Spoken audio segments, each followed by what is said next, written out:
जैसे जैसे चुनावी तारीख नजदीक आ रही है, सभी राजनीतिक दलों में चुनावी गतिविधियां बढ़ती जा रही हैं और सभी राजनीतिक पार्टियों ने जोरों शोरों से अपनी तैयारियां तेज कर दी हैं। ऐसे में पब्लिक पॉलिटिकल पार्टी ने भी अपना दमखम दिखाते हुए कई बड़ी पार्टियों की नींदें उड़ा दी हैं। अगर बात करें पूर्वी दिल्ली की, तो पब्लिक पॉलिटिकल पार्टी के पूर्वी दिल्ली के लोकसभा सांसद प्रत्याशी संजय कुमार ने विशाल जनसभा करते हुए पूर्वी दिल्ली में विशाल जन रैली निकाली, जिससे सभी पार्टियों के होश उड़ गए। पूर्वी दिल्ली के लोकसभा प्रत्याशी संजय कुमार ने जनता से अपने चुनावी चिन्ह लैपटॉप पर वोट देने की अपील की। साथ ही उन्होंने कहा कि अगर हमारी पार्टी जीतती है तो जनता के अहम मुद्दों महंगाई, रोजगार, अच्छी शिक्षा, पानी, बिजली, हॉस्पिटल, स्कूल की सुविधाएं प्रदान करेगी। पूर्वी दिल्ली लोकसभा सीट से संजय कुमार। भाइयों, मैं ये समस्या लेकर आया, सबसे बड़ी जो विश्वास नगर के क्षेत्र में समस्या वो पानी की है। पानी से हर घर में किल्लत है और मैं भी उस किल्लत से परेशान हूँ। इसीलिए भाइयों मैं आपके बीच में आया हूँ ताकि बीच में आपके संघर्ष कर सकें और इस समस्या को दूर कर सकें। सबसे बड़ी समस्या है बेरोजगारी की। आपको पता है हर घर में, पहले तो एक घर छोड़िए बेरोजगार, हर घर में बेरोजगार है। और भाइयों गरीब आदमी इतना त्रस्त है कि उसने अगर सुबह खाने का नहीं, रात का नहीं पता, रात खा लिया सुबह का नहीं पता। तो मैं भाइयों आपसे कहना हूँ निकम्मी सरकारों को, जैसे केजरीवाल जी हमारे, केजरीवाल जी ने वादे किए थे कि मैं ये लूंगा, मैं कभी कोई सरकारी तो नहीं लूंगा। वो आपने देखा कि सारा सब कुछ है, उन्होंने अपने घर के लिए उन्होंने 70 पेड़ काटे हैं। जहाँ कहते हैं एक पेड़ लगाना चाहिए, एक पेड़ से कम 70 आदमी फलते हैं। 700 आदमी को उन्होंने ऑक्सीजन छीन ली उन लोगों से। और भाइयों इतना भ्रष्ट, अगर इतिहास में देखा जाए ना कि सबसे भ्रष्ट सरकार वो केजरीवाल जी सरकार है। तो क्या मानते हैं कि जिस तरह से इंडिया गठबंधन और एनडीए गठबंधन दोनों मिलकर चुनाव लड़ रहे हैं, ऐसे में आपको जनता समर्थन कर पाएगी? देखिए, जनता समझदार है। जनता पहले ना समझती, पर जनता देख रही है कि अगर चोर आपस में मिल रहे हैं तो वो बड़ा धमाल करने के लिए मिल रहे हैं, यानी कि बड़ी चोरी करने के लिए मिल रहे हैं वो। तो भाइयों ये सारे चोर हैं। किसी ने कोई घोटाला, किसी ने मतलब सबने घोटाला किया। किसी ने दारू घोटाला, किसी ने व्यापार घोटाला, किसी ने चंदा घोटाला, किसी ने डोनेशन घोटाला। कोई भी ऐसा व्यक्ति दिखा दो मेरे को जिसने घोटाला ना किया हो। संजय जी, आप बेरोजगारी की बात कर रहे हैं जी, किस तरीके का रोजगार देंगे अगर आपकी जीत होगी तो? मेरे जो एजेंडे के अंदर है वो ये है कि जैसे कि सभी सरकारें कह रही हैं हम 1000 रुपये फ्री देंगे, 1000 रुपये देंगे महिलाओं को, हम आपको ये देंगे। मतलब फ्री का, सब तो फ्री की रेवड़ी बांटे हैं। मैं फ्री की रेवड़ी ना बांट करके हर घर में रोजगार का काम करेंगे। जैसे कि आपने देखा छोटे मोटे पटरी धेड़ी पटरी वाले हैं, इनको रोजगार के लिए अवसर मुहैया कराए जाएंगे। सर महिलाओं के लिए क्या है? महिलाओं के लिए यह है कि जैसे कि आपने पहले देखा होगा कि छोटे छोटे केंद्र खोले जाते हैं सिलाई के, उनको अपने फ्री ना करके उनको इतना वो कर देना, डिपेंड अपने ऊपर डिपेंड कर देना ताकि वो किसी से फ्री ना मांग सके। जिस तरह से सरकारी नौकरी की बात करना, प्राइवेट की बात है, पकौड़ा बेचने की बात तो मोदी जी ने भी की थी और आप रेडी पटरी की बात कर रहे हैं। तो क्या लगता है कि जिस तरह से सरकारी संस्थानों में लगातार निजीकरण हो रहा है, तो ऐसे में रोजगार कहाँ मिलेगा युवा को जो पढ़ लिख के रोजगार?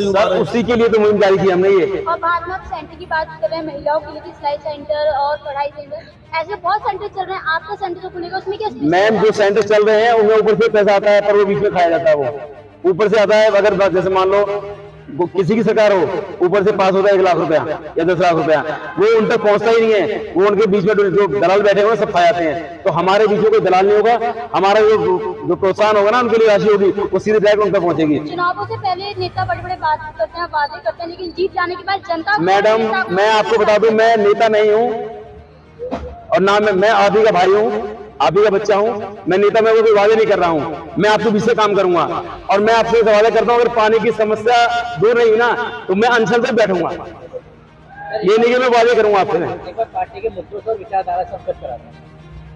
पार्टी का सबसे बड़ा मुद्दा तो ये पता है, जो सबसे बड़ा मुद्दा है आप भी जान रहे हो, पानी का है, दूसरा बेरोजगारी का है, और तीसरा जो हमारे बुजुर्ग और विधवाएं बहनें हैं ना जिनकी पेंशन नहीं आती है। आपको बता दूं मैं, पेंशन उनकी आती है पर 2-2 महीने लेट करते हैं। क्यों करते हैं? इनको बैंक में रख के उस पैसे का ब्याज खाना होता है। आगे से कहते हैं रिलीफ हुई, सब कुछ रिलीफ होता है पर पैसे गरीब आदमी के खाते में नहीं पहुंचते, क्योंकि इनको अगर उसका ब्याज खाना होता है। ऐसे सरकारी हमारे केजरीवाल जी ने कहा था कि मैं उसमें एमसीडी में आ जाऊंगा तो मैं ये कर दूंगा वो कर दूंगा। आपने दिखा हुआ पहाड़, पूरे पहाड़ जो कभी हिमाचल में या उत्तराखंड में हुआ करते थे, अब दिल्ली में पहाड़ है। आपको बाहर ही जाना पड़ेगा, आप हिल स्टेशन यहीं आ गए, आप यहीं घूम सकते हैं। पर क्या है, एक टाइम आ जाता है कि आंखों जलन और बदबू से लोग तरस हैं, पर सबको मस्त, कोई दारू उठाने मस्त है, कोई अपना किसी, मतलब सबको अपनी जेब भरनी है। सर जनता से कोई अपील जो आप करना चाहें? जनता से मैं यही अपील करूंगा, भाइयों बहनों और मेरे बुजुर्गों और मेरे साथियों, आपसे अपील है उस व्यक्ति को वोट दें जो आपके बारे में सोचे। ये जो इंडी गठबंधन है या कोई भी गठबंधन है, इसको नकारें, अपने हक को पहचानें और अपने सही हाथों में वोट दें, ताकि जो आपके साथ और आपके अंदर के अंदर मिला के चल सके आपके। Thank you.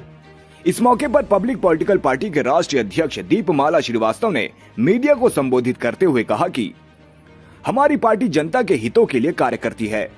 अगर हम जीतते हैं तो जनता की मूलभूत आवश्यकताओं को पूरा करेंगे। इसीलिए आगामी चुनाव में 25 तारीख को लैपटॉप का बटन दबाकर संजय कुमार को विजयी बनाएं।